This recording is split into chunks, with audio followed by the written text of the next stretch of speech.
में हम acid base and salt का जो चैप्टर है इसको समझेंगे। तो सबसे पहले देखेंगे कि एसिड क्या होते हैं। तो एसिड क्या है? ऐसे सब्सटेंस जो हमको H पॉजिटिव आयंस देते हैं जब हम उन्हें पानी में डालते हैं या पानी में मिला घोलते हैं या पानी में मिलाते हैं। यहाँ पर एक टर्म है कि कई बार ये पूछा जाता है कि भाई जो H पॉजिटिव आयन क्या है।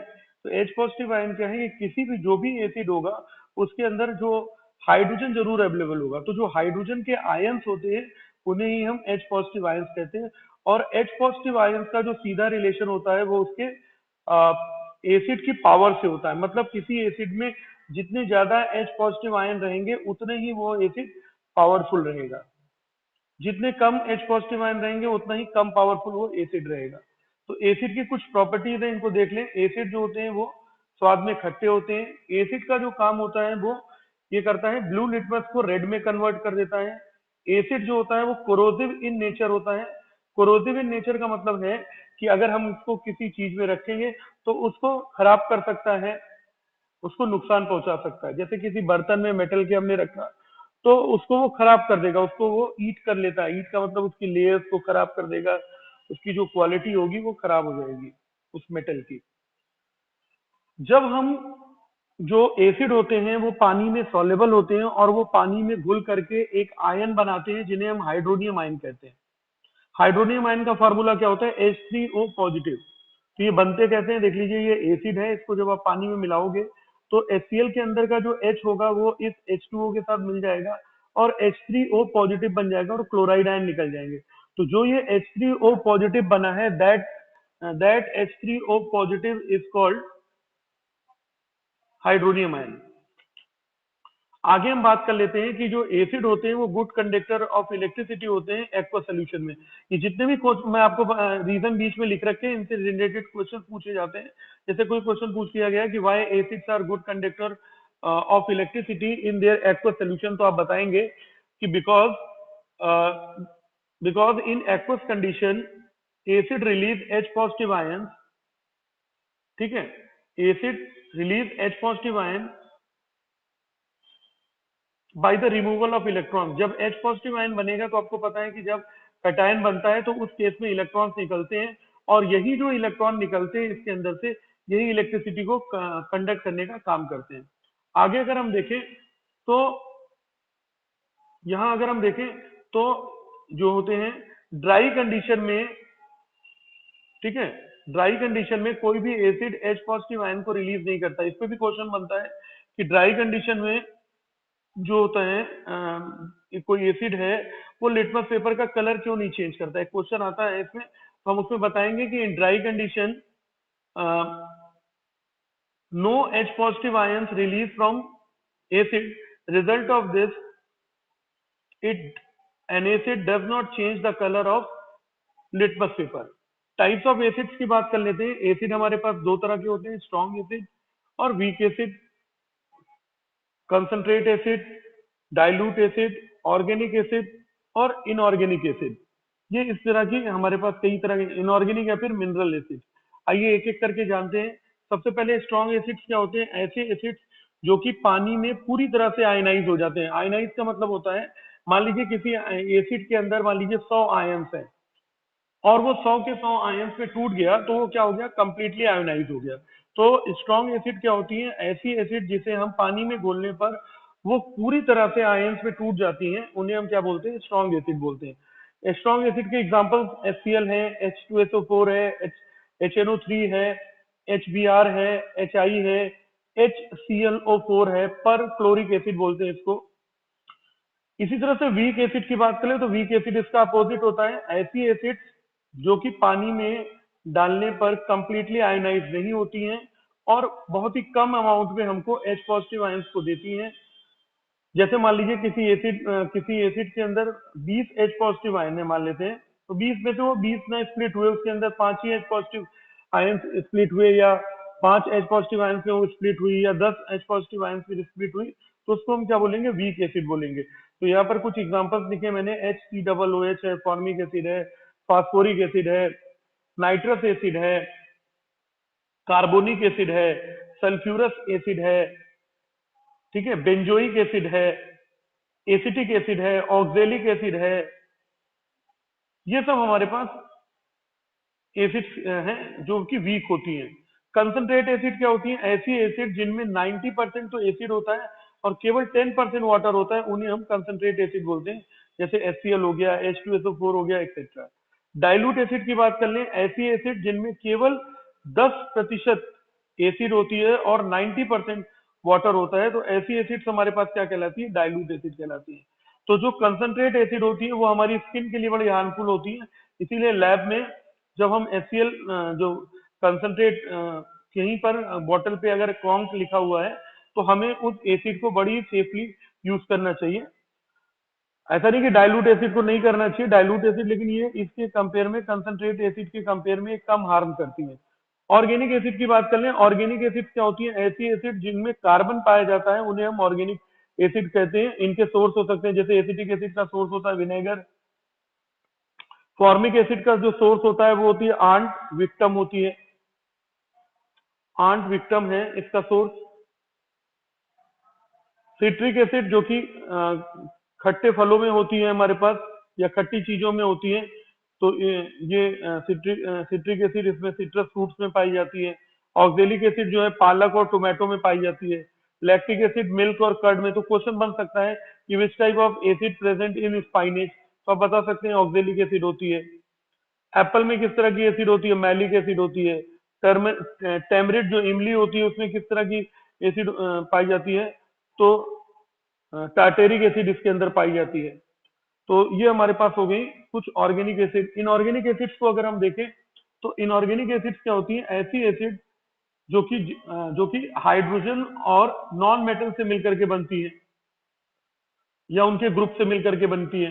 तो जैसे आप यहाँ देखो, तो यहाँ N क्या है हमारे पास? एक नॉन मेटल है, और ऑक्सीजन क्या, सॉरी हाइड्रोजन है ये, और हाइड्रोजन क्या है? एक नॉन मेटल से जुड़ा हुआ है। नॉन मेटल क्या है? जो नाइट्रोजन है वो एक नॉन मेटल है। यहाँ पर ये हाइड्रोजन है, सल्फर से जुड़ा हुआ है, सल्फर एक नॉन मेटल है। ऑक्सीजन भी एक नॉन मेटल है। यहाँ पर हाइड्रोजन है, कार्बन एक नॉन मेटल है, इससे जुड़ा है। तो इनऑर्गेनिक एसिड्स क्या होती है? ऐसी एसिड जो कि हाइड्रोजन और फिर हाइड्रोजन और किसी नॉन मेटेलिक एलिमेंट से मिलकर के बनती है, उन्हें हम क्या बोलते हैं? मिनरल एसिड्स या फिर इनऑर्गेनिक एसिड्स बोलते हैं। अब हम बात कर लें कि ये जो है हमारे पास जो एसिड्स हैं, इनका एक्चुअल कलर क्या होता है, और जब हम इनको एसिड में मिलाएंगे तो इनके अंदर क्या चेंजेस आएंगे। तो वन बाय वन करके हम देखेंगे कि जो नेचुरल इंडिकेटर्स हैं या फिर जो हमारे पास जो सिंथेटिक इंडिकेटर्स है, अभी इंडिकेटर्स को आपको नीचे अभी बताऊंगा मैं आगे। तो फिलहाल के लिए देख लें नेचुरल इंडिकेटर्स क्या है। जैसे हमारे पास लिटमस पेपर है, तो लिटमस लाइकेन से हमको ऑब्टेन होता है। लाइकेन एक प्लांट होता है, उससे ऑब्टेन होता है, इसका कलर पर्पल होता है। तो अगर हम इस लिटमस पेपर दो कलर के होते हैं एक्चुअली, ब्लू लिटमस पेपर और रेड लिटमस पेपर। तो अगर ब्लू लिटमस पेपर है तो उसका कलर हमारे पास एसिड में कैसा हो जाएगा? रेड हो जाएगा।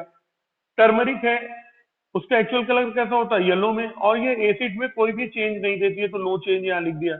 मतलब अगर आप चाहो कि आप हल्दी की मदद से आप एसिड का पता लगा लो कि तो ये नहीं देगी, क्योंकि ये हमारे पास एक बेस होती है। रेड गैबिज का कलर रेड होता है, और अगर हम इसको डालते हैं एसिड में तो इसके अंदर कोई चेंज नहीं होगा। चाइना रोज का कलर जो होता है वो लाइट पिंक होता है, और जब हम इसको एसिड में मिलाएंगे तो ये मर्जेंटा हो जाएगा। इसी तरह से जो फ्लावर्स ऑफ हाइड्रोजिनिया है, ये हमारे पास क्या होता है? ब्लू कलर का होता है, इसमें भी कोई चेंज नहीं। इस तरह से ये टेबल है पूरी। अब आ जाते हैं कुछ हम जो सिंथेटिक इंडिकेटर्स हैं। जैसे फिनोक्सलीन का कलर कैसा होता है? कलरलेस होता है, लेकिन जब हम इसको इसमें एसिड में मिलाएंगे, मतलब डाल देंगे किसी अननोन सोल्यूशन में, और अगर उसका कलर कैसा हो गया? पिंक हो गया, तो हम कहेंगे कि जो अननोन सोल्यूशन हमको दिया गया है वो कैसा है? वो अननोन सोल्यूशन हमारे पास एसिड का है। इसी तरह मिथाइल ऑरेंज का कलर ऑरेंज होता है, अगर हम इसको किसी अननोन सोल्यूशन में डालते हैं तो यहाँ पर अगर ये फिनोप्सिलीन का थोड़ा सा हम देखेंगे, फिनोप्सिलीन में भी कलर कैसा होता है? एक्चुअल में पहले कलरलेस होता है, और एसिड में डालने पर भी अगर अननोन सोल्यूशन में हम डाल रहे हैं और उसमें कोई चेंज नहीं आया तो वो क्या कहलाएगा? फिनोप्सिलीन, मतलब वो एसिड सोल्यूशन कहलाएगा। और अगर हम मिथाइल ऑरेंज से टेस्ट करें तो मिथाइल ऑरेंज का जो एक्चुअल कलर होता है वो ऑरेंज होता है, जब हम इसको क्या करेंगे, किसी अननोन सोल्यूशन में डालेंगे और उसका कलर ऑरेंज कलर रेड में कन्वर्ट हो गया या फिर पिंक में कन्वर्ट हो गया, तो हम कहेंगे कि भाई वो जो सोल्यूशन है, अननोन सोल्यूशन है, वो एसिड का है, अदरवाइज वो एसिड का सोल्यूशन नहीं है। इसी तरह से जो क्लोव ऑयल होता है, ठीक है ना, क्लोव ऑयल जो होता है, लौंग का तेल, ठीक, इसका तो कोई कलर खैर होता नहीं है, लेकिन ये क्या करता है, अगर हम किसी अननोन सोल्यूशन में डालते हैं और अननोन सोल्यूशन में डालने पर भी उसका स्पेसिफिक ऑर्डर आने लगे, उसके अंदर से कोई स्पेसिफिक सुगंध आने लगे, तो वो क्या कहलाएगा हमारे पास, कि वो सोल्यूशन हमारे पास एसिड का होगा। इंडिकेटर्स अभी मैंने आपको कहा, तो इंडिकेटर्स देख लीजिए, इंडिकेटर्स क्या है, एक ऐसे सब्सटेंस या फिर डाई हो सकती है दैट चेंजेस इट्स कलर और odour when added to the solution of acid और बेस, ठीक है। इंडिकेटर एक ऐसे पदार्थ या फिर डाई होती हैं जो कि अपना कलर और ऑर्डर चेंज करती हैं जब हम उन्हें क्या करते हैं, किसी एसिड या बेसिक सोल्यूशन में मिलाते हैं। जैसे आपने देखा यहाँ पर कलर चेंज हो रहा था, जैसे पर्पल कलर है, ये रेड में कन्वर्ट हो गया। यहाँ पर आपने देखा कि ऑरेंज कलर था, ये रेड में कन्वर्ट हो गया। यहाँ स्मेल कुछ चेंज हो गई, स्पेसिफिक स्मेल हो गई इसमें क्लोव ऑयल की, जब हमने मिलाया था तो यहाँ पर स्पेसिफिक ऑर्डर हो गया। तो इस तरह से इंडिकेटर है। यहाँ अगर हम देखें तो जो नेचुरल इंडिकेटर्स क्या होते हैं, ऐसे इंडिकेटर जो नेचुरल सोर्स जैसे प्लांट से ऑब्टेन किए जाते हैं, तो इनमें लिटमस है, किससे ऑब्टेन किया जाता है, लाइकेन से। टर्मरिक है, टर्मरिक जो होता है, टर्मरिक टर्मरिक जूस है, इसे टर्मरिक से ऑब्टेन किया जाता है। रेड गैबेज है, वो रेड गैबेज से ऑब्टेन की जाती है। इस तरीके से ये नेचुरल इंडिकेटर्स है। सिंथेटिक इंडिकेटर्स क्या है, जो मैनमेड इंडिकेटर्स होते हैं, जिनको हम किसी लैब में बनाते हैं इंसानों के द्वारा, उनको हम सिंथेटिक इंडिकेटर्स कहते हैं। ऑल्फैक्टरी इंडिकेटर्स क्या होते हैं, ऐसे indicators which give different orders in acidic और बेसिक मीडियम, जो एसिडिक मीडियम या फिर बेसिक मीडियम में अलग अलग तरह की गंध को देते हैं, अलग अलग तरह की गंध देते हैं, स्मेल देते हैं, उन्हें हम क्या कहते हैं, ऑल्फैक्टरी इंडिकेटर्स कहते हैं। आइए, ठीक है। तो ऑल्फैक्टरी इंडिकेटर्स में जैसे आपने यहां अब हमने बात की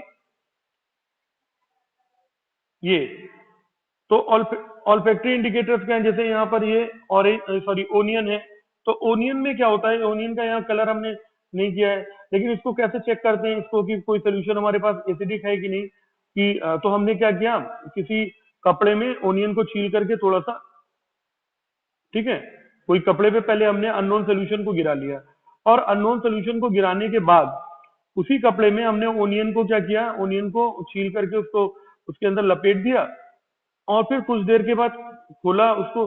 तो अगर हम उसकी स्मेल को क्या कर पा रहे हैं, डिटेक्ट कर पा रहे हैं, अगर उसके अंदर से ओनियन की स्मेल आ रही है, वो गायब नहीं हुई, तो वो हमारे पास क्या कहलाएगा, वो सोल्यूशन हमारे पास क्या कहलाएगा, एसिडिक कहलाएगा। अगर उसकी स्मेल गायब हो गई तो वो सोल्यूशन कैसा हो जाएगा, बेसिक सोल्यूशन हो जाएगा। इसी तरह से हमारे पास वनीला एसेंस है, वनीला एसेंस में भी सेम प्रोसेस होता है। अगर उसकी स्मेल हम सूंघ पा रहे हैं, उसकी स्मेल उस कपड़े से आ रही है जिसमें हमने एसिड मिलाया था, तो वो एसिडिक सोल्यूशन है, या अननोन सोल्यूशन मिलाया था तो वो एसिडिक सोल्यूशन है, अदरवाइज नहीं है। तो इस तरीके से ये ऑल्फैक्टरी इंडिकेटर्स के बारे में मैं बताया आपको। आइए कुछ केमिकल प्रॉपर्टीज के बारे में पढ़ लेते हैं।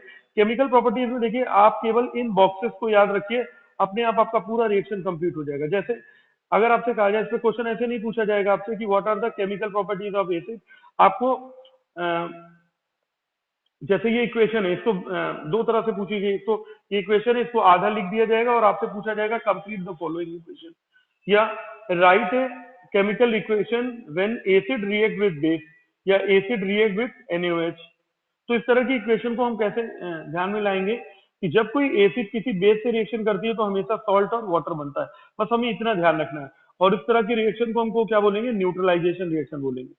तो यहाँ अगर हम देखें तो ये एसिड है और ये बेस है। अब यहाँ देखो, इसका H और इसका OH मिलकर के H2 बना लेगा, और इसका Na और Cl मिलकर के NaCl बन जाएगा। NaCl आपको पता है नमक होता है, और नमक एक सॉल्ट है। तो जब कोई एसिड किसी बेस से रिएक्शन करेगी तो सबसे पहले पानी बना दीजिए, और पानी बनाने के बाद जो पार्ट उसके बच जाए वो आपके पास क्या हो जाएंगे, सॉल्ट हो जाएंगे। तो ये सॉल्ट हो गया। इसी तरह से ये भी हमारे पास एक एसिड है, और NaOH क्या है, एक बेस है। तो जब किसी एसिड का रिएक्शन आप बेस से कराएंगे तो फिर यहाँ पर देखो पानी निकल गया, और यहाँ पर क्या बन गया, Na2SO4, ये एक बेस बन गया। तो आपको ये बॉक्सेस याद रखने हैं। बॉक्सेस अगर आपको याद रहेंगे तो आप प्रॉपर्टीज आसानी से लिख लेंगे। अब जैसे आपको पता है कि भाई Na और SO4 के साथ में क्या बन सकता है, NaSO4 बन सकता है, लेकिन NaSO4 क्या सही फॉर्मूला है कि गलत है, तो उसकी टेस्टिंग हम कर सकते हैं। भाई देखिए पानी बना लिया आपने, देखो यार ध्यान से देखो, इसको रटना नहीं पड़ेगा आपको। सबसे पहले आपने इस OH का इस्तेमाल करके और इस पानी का इस्तेमाल H2 का इस्तेमाल करके पानी बना लिया। पानी बनाने के बाद आपके पास बचा Na और यहाँ पे बचा SO4। तो अब देख लो Na और SO4 को मिला करके क्या फार्मूला डिजाइन कर सकते हैं। तो यहाँ देखते हैं हम जरा, अभी आपको Na और SO4 को मिलकर के क्या फार्मूला बन सकता है। तो Na की वैलेंसी होती है +1 और SO4 की होती है -2, क्रॉस मल्टीप्लाई कर देंगे तो क्या बन जाएगा, यहाँ बन जाएगा Na2SO4।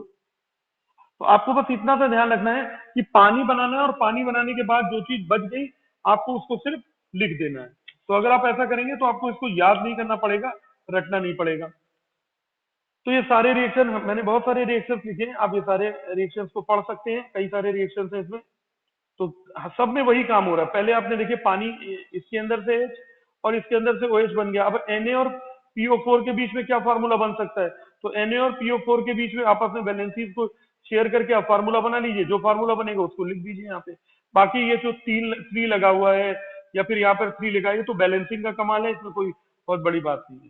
दूसरी केमिकल प्रॉपर्टीज पढ़ते हैं हम, कि अगर हम किसी मेटल का रिएक्शन किसी एसिड से कराते हैं तो हमेशा कौन सी गैस निकलती है, हाइड्रोजन गैस निकलती है। कई बार क्वेश्चन में पूछा जाता है MCQ में कि if a metal is react with acid then which type of gas is release. तो आप बताएंगे कि जब किसी मेटल का रिएक्शन एसिड से कराया जाता है तो हमेशा हाइड्रोजन गैस निकलती है। आइए कुछ एग्जांपल्स करते हैं। जैसे ये मेटल है और ये क्या है,